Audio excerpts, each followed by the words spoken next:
Why Podcasts Are Legendary with Matt Johnson and Tom Schwab. All right. What did Joey Ramone say? He said, hey ho, let's go.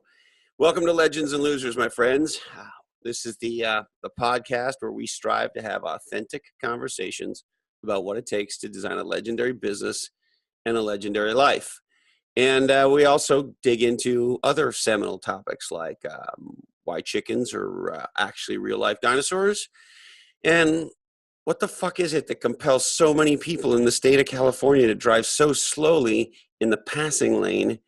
The left lane is not a cruising lane, but I don't know. Maybe no one told them. I don't know what's going on, and other topics along those lines. So as our intro says, strap yourself in. And today we have a really fun, informative show. And if you like podcasting, you're going to love today. So as I'm sure you know, September 30th is International Podcast Day. And today's episode of Legends and Losers with Tom Schwab and Matt Johnson is a celebration, so to speak, of International Podcast Day. And we're going to get into some data about podcasts and podcast growth and penetration and usage and so forth. We're going to talk about formats and approaches to podcasting, how podcasts have become the new blogs, what an awesome medium podcasting is. We're just going to keep talking about how legendary podcasting is. And it's a really fun conversation. And in particular, we're going to talk about how we all really believe that we're still fairly new in this medium, because the reality is for a long time, podcasting has just kind of been like radio on the internet. And now you're starting to see a whole new set of categories of podcasts emerge in entertainment. Legends and Losers is not an interview show; it's a dialogue show, and you see these incredible serials that are blowing people's minds. And the other thing we see on the business side, of course, is that businesses are getting into podcasting big time, or maybe I should say bigly, and it's really working. And podcasts have really become the number one medium for thought leaders. When we were beginning to do the marketing for our book, Play Bigger, when it came out, one of the things we were told is the best way to market a book today as an author is actually to go on podcasts. And so they're sort of viewed as a medium for quote unquote thought leadership, whatever that means. Now, NetSuite, the Next Ready Business Tour. We are, by the time this airs, we will be mostly complete with the ones I'm doing, with November 9 in Miami being the last one. So I just want to take a quick opportunity to say thank you to everyone at NetSuite, to Ranga Abadala and to Lane Sobel and the entire legendary NetSuite field marketing team. Of course, to Jason Maynard, the head of strategy and marketing at NetSuite, one of the smartest guys I know. And especially a huge thank you to everyone that came out. Best I could tell, all the cities were sold out. They certainly were jam-packed. And I think I might have carpal tunnel syndrome from signing Play Biggers. The best part of it for me actually was the amazing people I got an opportunity to be with. And because they were small venues, people hung out after sort of the formal talk was done, and we could have a beer and have a conversation. And when I was signing Play Biggers, I got an opportunity to meet a bunch of people. And so it was an incredible way to meet a ton of entrepreneurs and executives and investors. And I met some very cool athletes, including my new best friend, Bill Walton, who I have a complete man crush on, and so forth. So an incredible experience all around, and thank you, NetSuite. Also want to say a special thank you to my buddy, Brian Sheehan in Denver. Brian, it was great hanging out with you. Thanks so much for coming to the event. And what can I say? You've been with Legends and Losers since the beginning. You're awesome. And party on, Wayne. A couple more quick shout outs. John Berghoff, who was our guest on episode 33, and I hope will come back, a hysterical guy, an incredible guy, an amazing leadership guru. he did a post on Facebook about the Judge Filer episode 66. And if you're a longtime listener, you probably know we've set a BHAG for the Judge Filer episode of getting it to 1 million downloads, and we're nowhere near 1 million downloads on that episode. But it's something that we feel is a powerful message for the world. Anyway, here's what John posted on Facebook. Quote, "I listened to this episode with my 7-year-old son a few weeks ago. After a few minutes, he said to me, 'Dad, this is way better than going to school.' More importantly, I saw his wheels turning, his awareness of the world opening up." And then Jay Marias, oh God, I'm sorry, Jay Marias, I think maybe I'm saying that right, Marais, please excuse the dyslexic. But Jay on Facebook says, quote, "This podcast is amazing. The last one with Cameron is a gem." And I'll end the quote for a second here. Man, that Cameron Harold episode of Legends and Losers is mind-blowing. If you haven't checked it out, he is a giant. He is a giant in the world of executive coaches. Okay, now I'll go back to Jay's post. Quote, "I love how the guests start off all polite, and in an hour they throw F-bombs all over the show. Love it." And he says, quote, "Thank you for an amazing oddcast, Mr. Lochhead." Well, Jay, you're very welcome. Thank you for telling me. And then Alf Miaroglu, I think I'm saying that right, Miaroglu. Again, forgive me. Quote, "Amazing podcast, funny, informational, and very interesting range of topics that are not limited just to marketing, but many areas of legendary characters. Legends and Losers podcast keep me engaged by being very funny and interesting interviews of legends. 10 stars out of 5. Christopher Lochhead is a great host. Highly recommend Legends and Losers." Wow. Thank you so much. That's incredible. And then I really need to say a giant thank you to my dear friend and our guest, Vaughn O'Connor from Australia, who was here recently on a business trip. And this guy had a custom-made, beautiful, gorgeous surfboard for me with a Joey Ramone spray painted on underneath it. And to call it beautiful is an understatement, I guess you could say. It is the coolest surfboard maybe of all time. So thank you, Vaughn O'Connor. I love you. And to Ryan Hughes for your awesome Facebook post. Thank you. All right, today's guests, Tom Schwab. Tom, his first job out of college was running a nuclear power plant for the Navy. Yeah. And so in his life, he's run a nuclear reactor and a small business, this company, Interview Valet, that he's the founder of. Awesome company. And he says one was easy because it came with an instruction manual. So I can only assume he's talking about the reactor being easier than a small business. So he's the founder of Interview Valet and the category designer of a new service called Podcast Interview Marketing, which is an approach to being a guest on podcasts as a way to drive strategic business outcomes. And he is also likely currently or about to be the world record holder for being a podcast guest. That is to say, being on more podcasts as a guest than anyone else in history. And I guess if you're in the business of booking people on podcasts, then you know that's what you would want to go for. And Tom and his firm are my exclusive representatives. That is to say, they represent me when folks want me to go on their shows. Matt Johnson is the founder of pursuingresults.com, and they are a leading podcast production house, and they produce world-class, high-quality podcasts primarily for startup entrepreneurial businesses as well as larger enterprises. Matt is also the co-host of a smash hit podcast called Real Estate Uncensored, and he's the producer of Legends and Losers. And without Tom and Matt, there would be no Legends and Losers. So here they are, Tom and Matt. Podcasting. Let's talk maybe a little bit about the state of podcasting. Where do you think we're at with podcasting?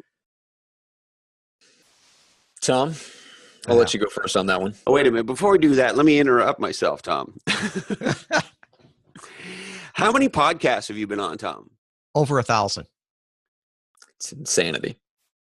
So help me understand this. How long have you been going on podcasts?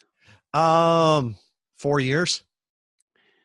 So, when people say, well, you do the math, I can't do the math. So help me with the math. Let's call it 4 years. How many is that a year? That's 250 a year. So what's that? 5 a week. It averages about 1 a day, but there were times where I was doing 8 or 10 a day, just trying to get them in. I mean, I would speak to any podcast at any time, weekends, nights, Australian ones. I'd get up in the middle of the night to do a podcast interview. Phyllis Dillard used to talk about that she'd speak at the opening of an envelope. I would do that with the podcast. You got a podcast? Sure. What do you want to talk about? That's right. I want to be guest like 0.2. Tom Schwab is coming on. So to what end? Like what you woke up one day and said, hey, I'm going to go on 1,000 podcasts. Like what made you decide that you needed to go on 1,000 podcasts, Tom? Well, one, if you're going to be, helping other people, you better figure out the mistakes yourself. And, that whole thing of, checklists are written in blood, and it's better if it's somebody else's blood. And I always say that, we got the checklist that we give all of our clients, and most of that blood is mine. So made every stupid mistake out there. And really, to me, it was just building my network. I mean, I started going on these before I really had something to promote because, what were you doing? What were you talking about on these podcasts? Just marketing or anything? Life? I was going to say inbound marketing. I went on Fatherhood is Leadership, and talked about, my experience as a dad. I went on a new dad's podcast, and I'm like, my youngest is at that time 16 years old. I don't remember what it was like to be a new dad, but they asked questions and I answered them as best as I could, from 16 years. Did they rename the show New Dad, Old Dad? Well, I guess new is sort of a relation or a relative thing. I guess maybe if the child's under 35, you're still a new dad. If that's right, on your perspective, I'm newer than my dad was. Yeah, there you go. There you go. I was going to say something miserable about millennials, but I decided not to. And really, how dare you? To me, it was about building the relationships. And if somebody asked me, it's like, I'm not going to turn down that. It's so easy to do it, to give them a half hour, 45 minutes of your time. And I was always amazed at the people you could meet. And, today your network is, proportional to your net worth, and so from that standpoint of like, who can I meet? Who can I, learn something from? Because like one of my quotes is always, what's ordinary to you is amazing to others. And so it was always fun just to have random. Recently. It must have been from you. Well, I probably said it from somebody else. I think I heard you say that recently, maybe in one of your videos. I love your fucking videos. You're so earnest. Do you know that you're earnest? You just like the background all the time. Because if I get it just right, you can see a miniature donkey walk behind. I think people just watch that. So Matt, what you need to know is Tom sends me videos from like walking around his property and shit, and he's talking to me on his iPhone and he's walking me around. And what's the donkey's name? Frodo and Sam. Yeah, Frodo. Exactly. Frodo and Sam. And one of them's like humping him in the butt and stuff with its nose and oh my stuff. God. And yeah, it's great. But you don't have any chickens, do you? No chickens. Last year we had a pig. So I guess chickens are probably the next thing. When my granddaughter wants chickens, we'll get chickens. You got to get some baby dinosaurs running around. That's right. Tom, you think you have kids. Your life is not complete yet. Yeah, you've not. Forget the kids. They're way more heartache than they're worth. After we come back from California, that'll be the next thing. So Matt's been hanging out here at the shall we call Legends and Losers International Headquarters? Yeah, exactly. Why don't we call it that? Yeah. And as you know, we have a small farm here, a small garden, and so you've been getting to know the hens, haven't you, Matthew? I have. It's an interesting process. They're all very. I would have never guessed that a hen can have a personality. Let's put it that way. But they have very distinct personalities, and when they want to make their voice heard, they insist upon making it heard. They do not let you ignore them. Yeah. Yeah. Do you have a favorite yet, or Poo poo? Yeah. Yeah. I mean, you can't go wrong with a hen that says her own name. Right? She says her name. You hold her and you say, "Hi, poo poo." And she says, "Poo poo poo." Yeah. Oh my gosh. So, are you? Is it possible, Tom, you could go for the Guinness Book of World Records for being on the most podcasts? Is that a thing you're working on? Actually, I reached out to them. Do you know that you can ask them to be any record for anything? They came back and said, well, it's not a verifiable record that we have. They have the most number of podcast interviews if you're doing the interview yourself, but not to be a guest. So I'm just going for the unofficial, maybe the legends losers one. I don't understand that, because if you sent them a list of, did I just go night-night here? No, you're there. You're good. If you sent them a list of 1,000 podcasts and said, look, guest Tom Schwab, ta-da, you win, right? If they would recognize it. And then I think just the goal is you want to be crowned, and then you want them to have like a public notice system, so that they just have to take out like a 2-line ad in like the Toledo, Ohio Tribune or something like that, just to let the world know that, hey, unless you respond otherwise with an itemized list of all the podcasts you've been on, Tom Schwab is the king. You want that to run in a nice small market newspaper, just a public notice. And, Tom Schwab, king of podcast interviews. That's right. Well, the thing is that as long as you're the king, it doesn't matter if you're dethroned. You can say, I was the king at one time. That's true. So, right? Are you aware of anyone who's been on anywhere near 1,000 podcasts? Not that I know of. Do you know of anybody who's done 500? We've got a client that's done over 500. Wow. Aaron Walker has done over 500. That's how he built his entire business from being obscure to acclaimed. I mean, when he started out, it was like he was in the witness protection plan. Aaron Walker? Aaron Walker. And the name of the company is View from the Top. And so the funny part is that when we first started talking with them, it's like, okay, Aaron Walker was a football player. So if you want to rank for that keyword, maybe you should change your name. That wasn't an option. And then View from the Top is his company. And that was like a bad, movie. And that ranked really high. So when he started out. So SEO, he's 0 for 2. We're doing great. That's right. He didn't want to change his company name. Player who starred in a bad movie or something like that. Exactly. And after, enough podcast interviews, he got the backlinks and everything. And imagine that. He ranked for his own name and for his own company name. Wow. Well, this is going to be great when you take on the next Bo Jackson as a client. Company name, though. I'm sorry. So 500 podcasts. 500. Okay. So that's the mark for the clients. Okay. Right. That's an insane number of podcasts still. Granted, I've done 500 this year, Tom. It just feels like that. The pace that you're on a pace, because he's probably out 3.5 years also. So he's been doing them regularly. He did it, to launch his business. He went on another round to launch his book. So he's made the circuit quite a few times. How many podcasts have I done, Tom? Do you have any idea? Oh, man. I guess you're probably, I would guess 75 or so. No way. I think so. I was thinking 50 plus. I'd say 50 to 75. Really? Is there any way can we look it up on something, or is that a pain in the ass? No, we can look it up on your dashboard there, or we could just Google it too. Well, Google. No, seriously, the Google's got everything. And count them all, or if you say, "Hey Google, how many podcasts has Lochhead been on?" It actually comes back and tells you now. Is that what's going on with Google? No, there's one that's like Otto Radio, OTTO, and you can search for guests there too. So if I went there, I could pull up all your interviews. Okay, but I don't know. We don't have to torture ourselves. But so you think it's around 75? Yeah. Wow, fucking A. So Tom, you mentioned the checklist in blood, right? So what are let's say 2 or 3 things that you've learned from being in the hot seat yourself that then you're able to steer clients in the right direction on? I mean, it's the easy stuff like the equipment first, right? So before we got on here, I checked my microphone.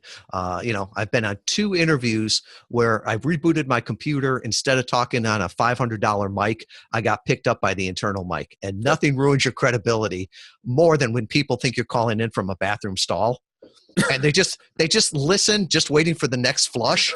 So that was totally embarrassing. Other buddy, you things, got any paper? yeah. Other things like, I learned this one, taking your Dropbox and turning the sync off. Because I was on one interview, everything's going well, and somebody sends you a video file that you've been asking for, and all of a sudden, that's the end of the interview because your bandwidth goes to nothing. Yep. But there's little things like that. Turning off sync for Dropbox, I think that's just good policy all the way around. Yeah. So it's little things like that. And I'm an engineer by degree, so we're always testing things, how many calls to action you should have on a podcast, where you should send them, things like that.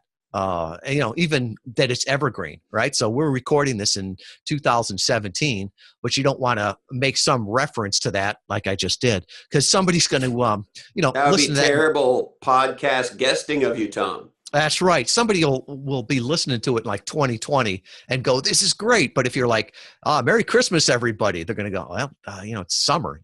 What's this got to do with it? So, yeah. So avoid talking about the now, which is I think we break that make it evergreen. Regularly. Yeah. No, but listen, when shit's going down like these hurricanes or, like there's some stuff that goes on in our world that, at least for me, pulls on my heartstrings that for one reason or another, I feel compelled to at least touch on. Right. But like Morgan Wright, who was one of your guests, right? Every time. That guy is so fucking funny. And smart. Wow. Wicked smart. Because you say to me, hey, Lochhead, want to have a computer security expert on the show? And I think, hey, Tom, want to take a hockey stick to my nuts? Right? Like, that sounds terrible. He was awesome. And he's a cop, too. He's a very manly man and funny as shit. Yeah. Well, he's got all the great stories, but like before the election, everybody wanted him to talk about that and make predictions and all the rest of that. Well, if you do something like that, by the time it comes out, you're either going to look like a legend or a loser, depending which way it turns out. Boom, boom. Yeah. Very true. Yeah. So you think we should speak in timeless tomes? It always works for me. Hey, That's right. I don't know what day it is. As an entrepreneur, it's like you wake up, I don't know, is it Monday? Is it Friday? I don't know. Yeah. All right. So be timeless. Got it. Now that's which is funny because I break that all the time with my podcast because it's actually live on Facebook. So it's like we can't get away with not referencing what's going on, but the audience understands that. And that's part of the I don't know, maybe not the allure, but it's built in, it's baked into the identity of the show that it is a live show first and a podcast second. So I think you can get away with that under certain circumstances, but if you're a guest on somebody else's show and it's not like that, they're not doing it live, then yeah, absolutely. You take that into account and stay within that format. Yeah. So, and sorry, go ahead, Tom. And just following the lead of the host, don't interrupt Christopher, the host, just like I did. But, just go respect. Yeah, but see, this is the thing. And it's funny because, and I just did it to you. This is Legends and Losers. We're a dialogue show. We're not an interview show. If I was, Terry Gross or Walter Cronkite or, pick whoever you want to pick, your legendary interviewer, I wouldn't interrupt the way I do. But I'm not an interviewer. We're having a conversation and friends interrupt each other all the time. And look, I know it can even be annoying to me too. But it's a different thing, right? Right. It's a conversation. It's a dialogue. And actually, that gets us to an interesting point, Tom. Wow, that was an excellent segue. I like that. You like that? Yeah, it's very smooth. Very, very smooth. Mm-hmm. I find it fascinating that so many podcasters, and Matt and I were talking about this earlier today, we were looking at the top podcasts, and the vast majority of them are NPR shows. Yeah, like 7 of the top 10. Yeah. And ESPN and New York Times are a couple of the other ones. Right. And so I look at that and I go, that's just proof, at least in my opinion, I want to get your reaction, that podcasting is in the first or second inning still. And the reason I say that is those shows are fucking radio shows on the internet. And while there's a place for that, and I love some of those shows myself, but why would we constrain ourselves to the medium that was when we're in the medium that is? There's a whole lot of things we can do in podcasting that you can't do on the radio. And so it just shows me that the medium is not being exploited. To me, I think we're our own worst enemies at time, to call it a podcast. I asked my daughters one time, they're 18 and 21. What's the pod stand for in podcast? And they just roll their eyes like at me. I don't know, Dad. What's it stand for? It makes no difference to them. They don't know what an iPod is. And some people, you ask them, do you listen to podcasts? And like, no. And then you start to find out, well, they listen to Sirius XM radio. Well, a lot of that is repurposed content. Last summer, I got a call from a couple buddies that I was in the Navy with. And they're like, hey, I didn't realize you were in town. Let's get together for dinner tonight. And, I called them back and like, why did you think I was in, I think it was Tucson, Arizona. And they're like, we heard you on the morning drive this morning.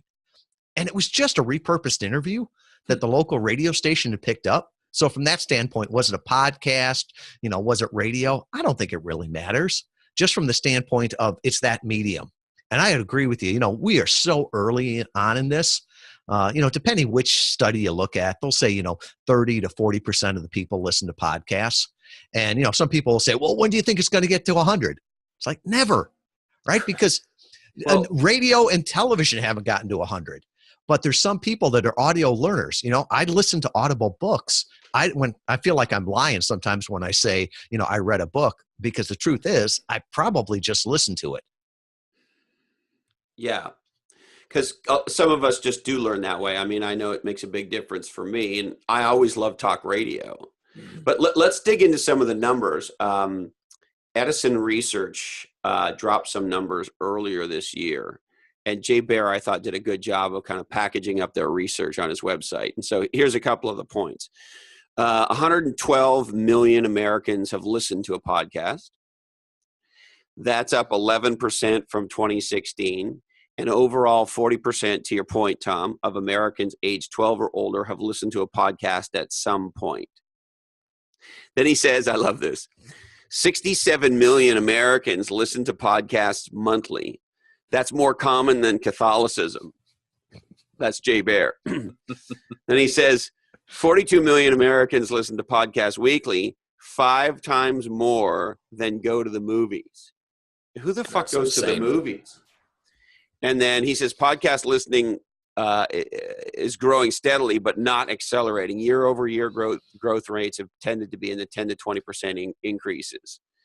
Podcast fans listen to 5 shows per week, and the average listener subscribes to 6 shows.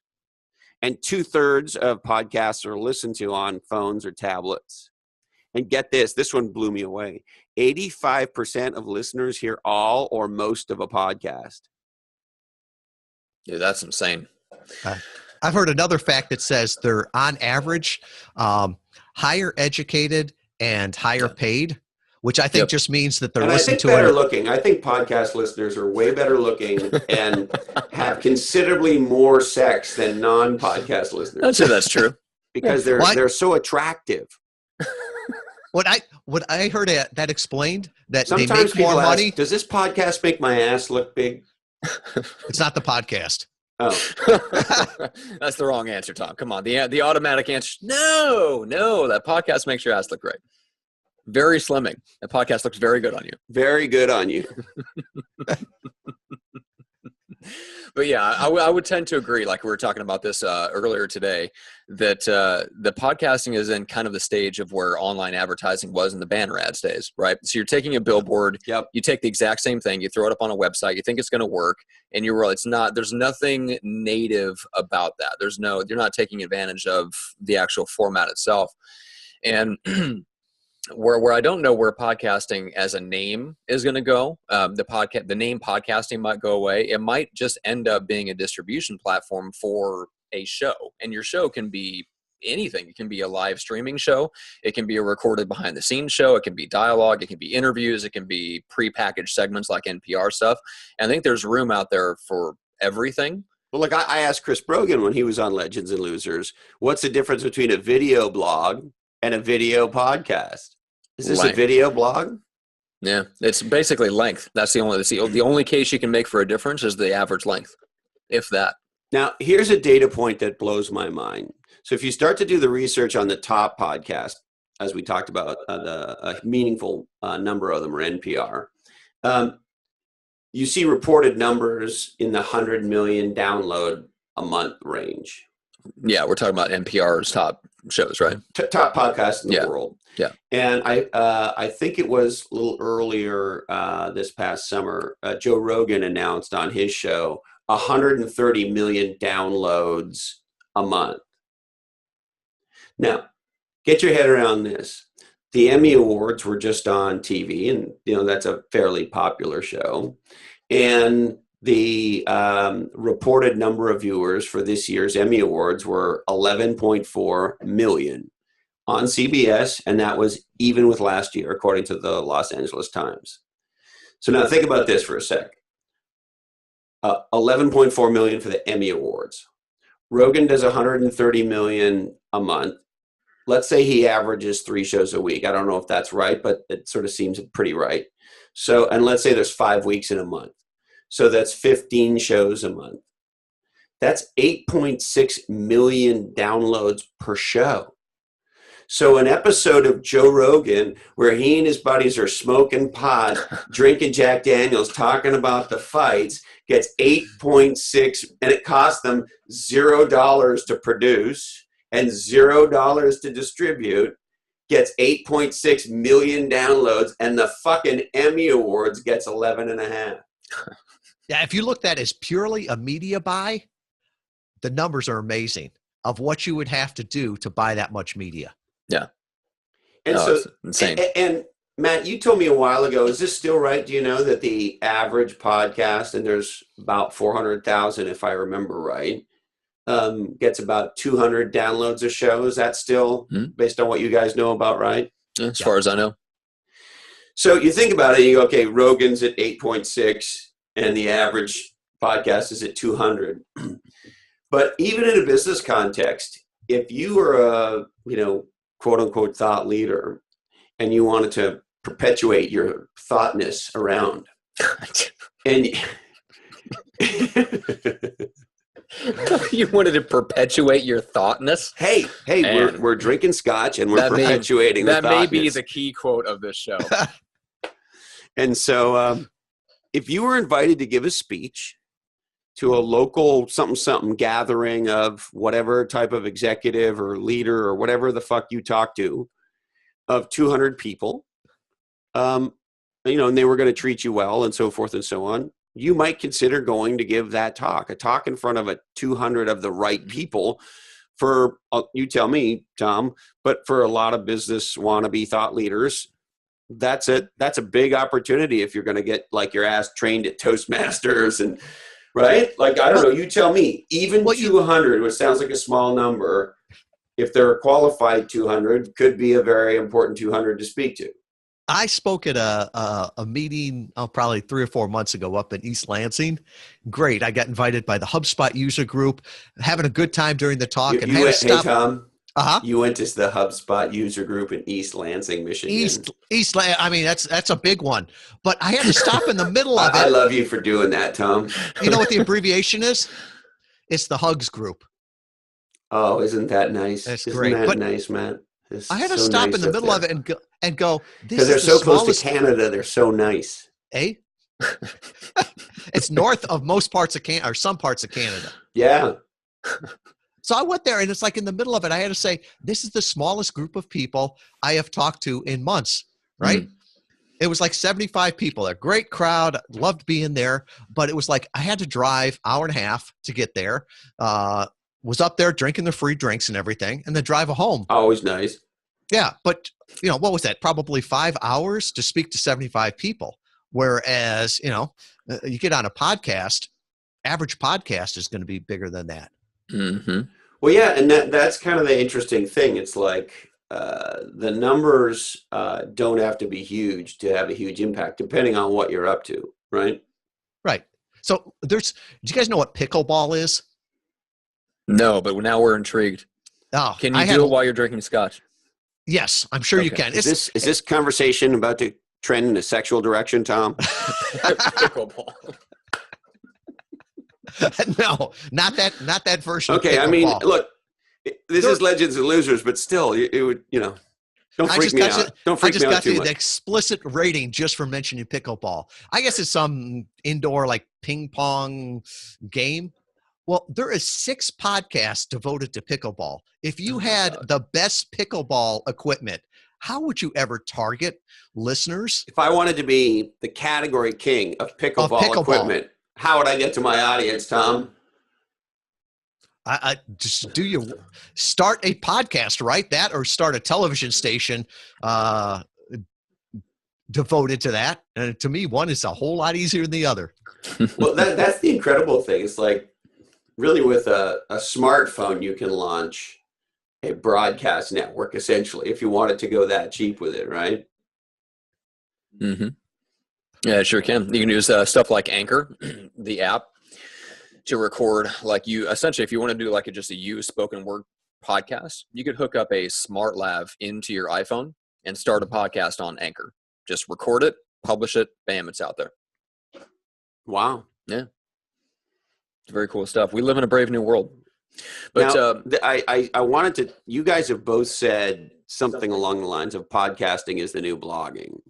Mm-hmm. And I saw there was an article in the Canada's Globe and Mail about a year ago, and that was the exact headline: podcasting is the new blogging.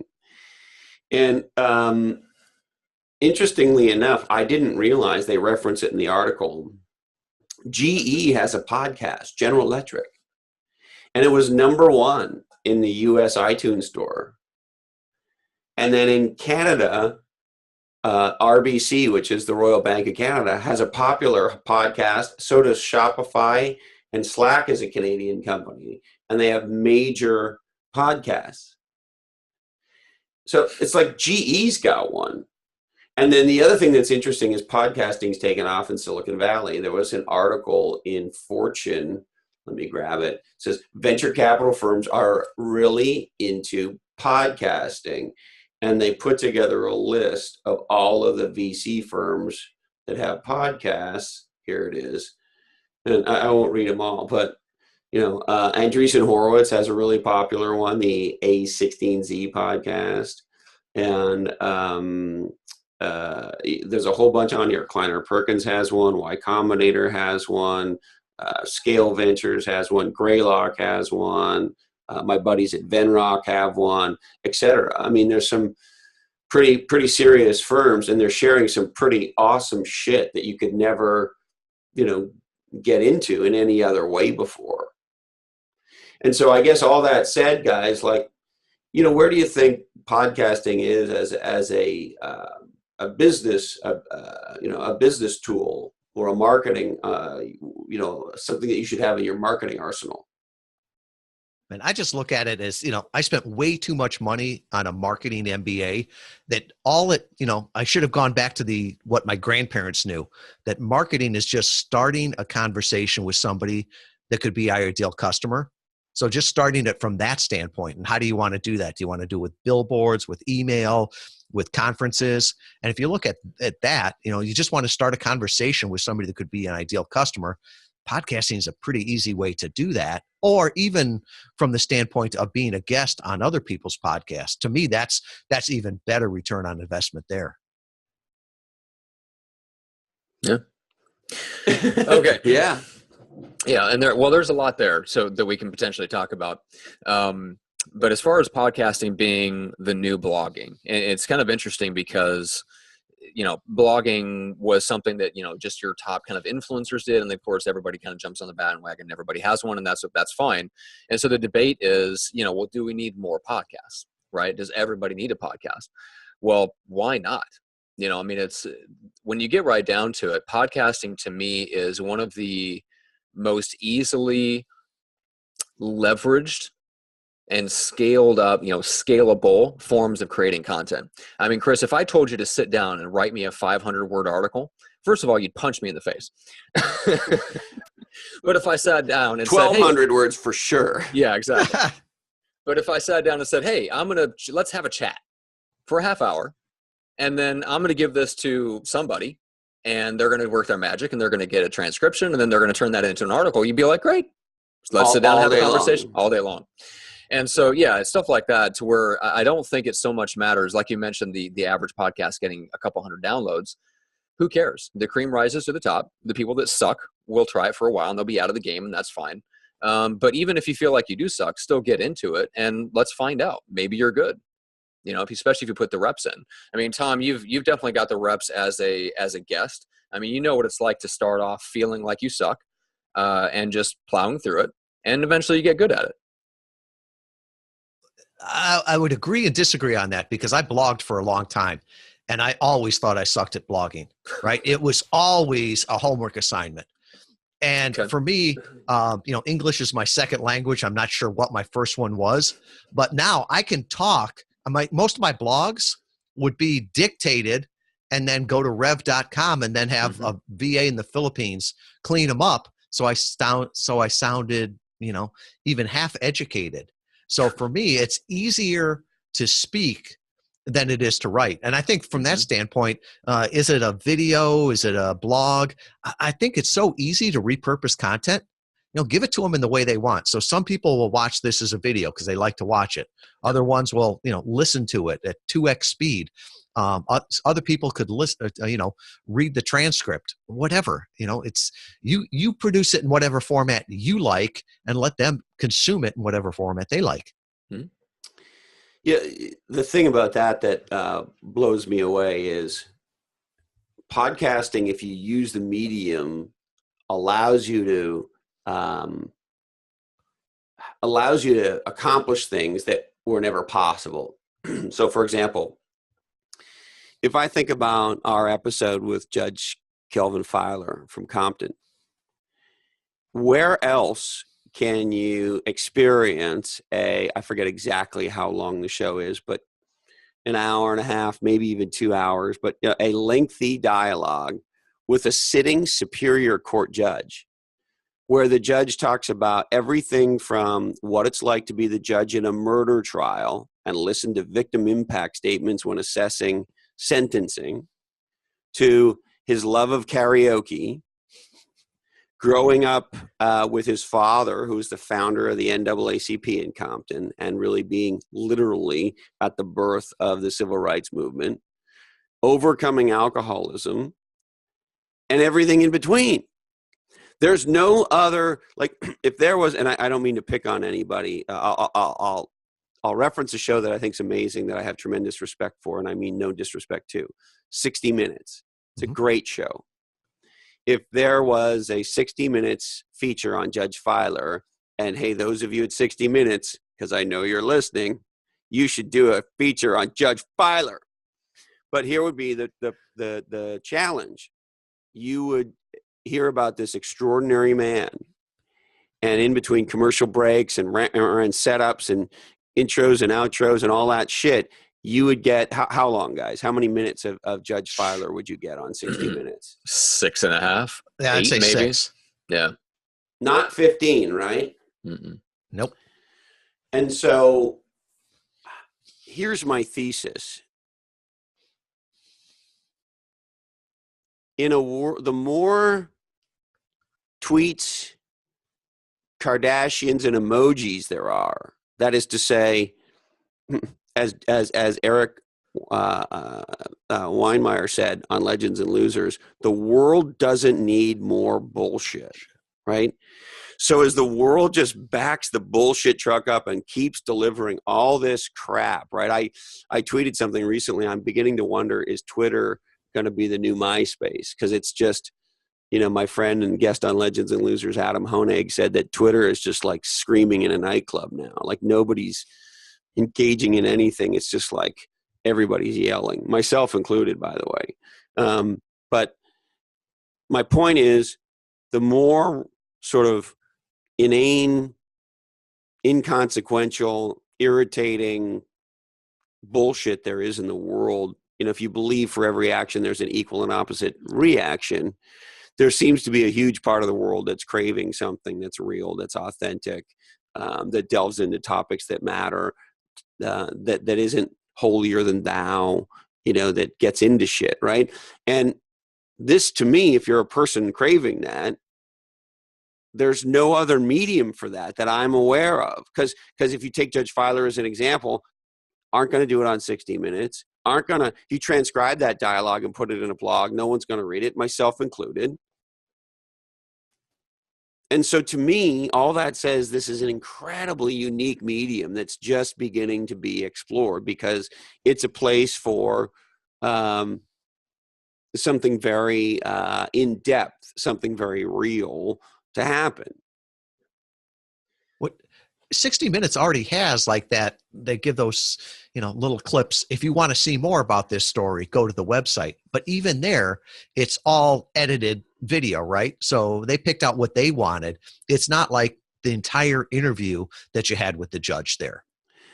And that's another interesting thing. And look, different people want different formats, and I appreciate that. And there's some very highly produced shows that I very much enjoy. So, I want to be very clear about that.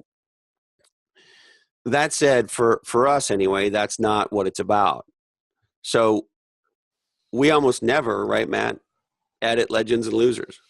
No, very little. Basically just taking out technical issues and weird, awkward gaps. That's mostly about it. We try to keep the conversation as raw and authentic as possible. And so that's a different thing, right? Because, and we're sort of hinting or touching on this a little bit earlier. I'm amazed most podcasters, Tom, they make a decision in their formats, whether they realize it or not. I don't know that they do, that they're going to be an interview show. And if I'm interviewing you, you're being interviewed, right? And so you got your sound bites and your talking points and all that shit, and you got your shit ready to go. And I got my questions, and and I some podcasters want to plan the podcast out ahead of time, so they'll send you the questions so that you can get ready and all that. And I get that, and there's a very clear rule for that. In our case, we're not any of that.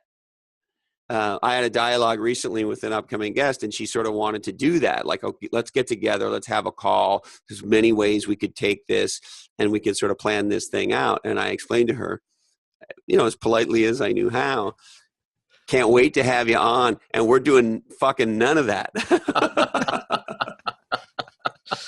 Planning's for people that aren't smart enough to make it up as they go. That's a great line. Oh, love it.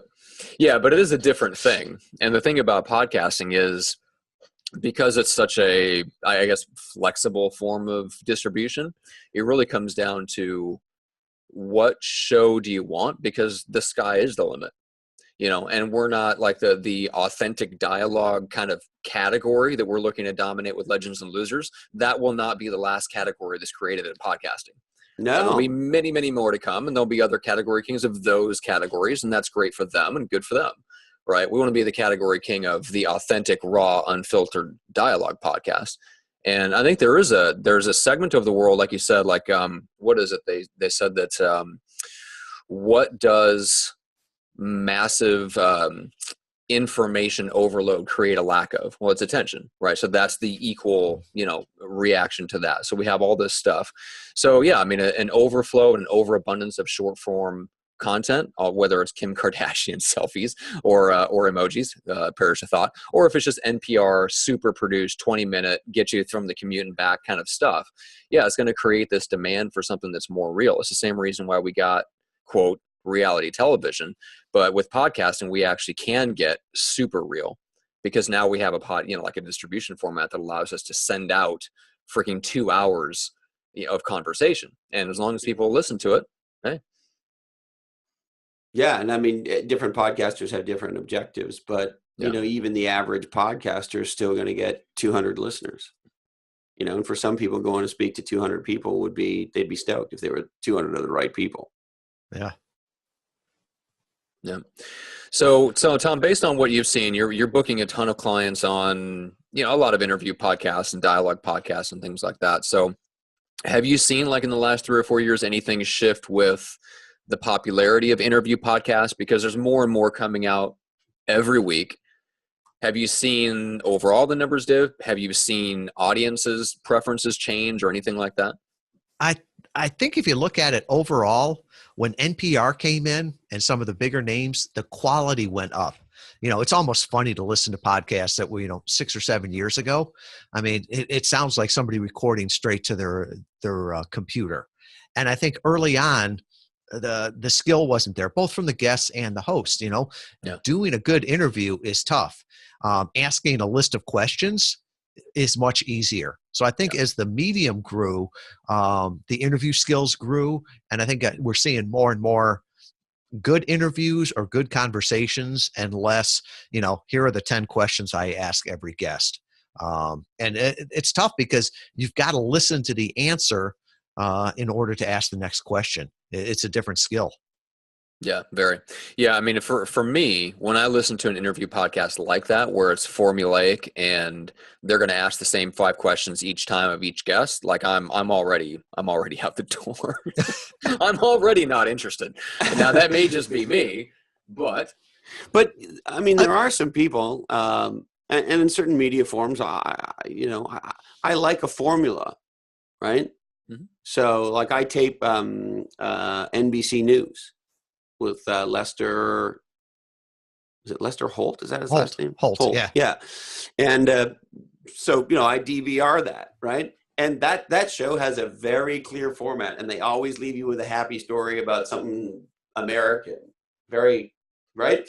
And I'm good they leave me with a happy story at the end. And so human beings are creatures of habit, and I certainly understand that need. That said, let me see if I can find this quote, because it's so fucking funny. Talk amongst yourselves. I was going to say, I've been on a podcast before where they were just going through their list of questions, and I swear if I would have answered the question, I just killed my wife and her bloody body is at my feet, they would have gone, okay, and they would have gone on to their next question. It's like, you're not even listening here. Why don't we I'll answer the questions and send you the sound file. Yeah. And that's it. The end of part 1.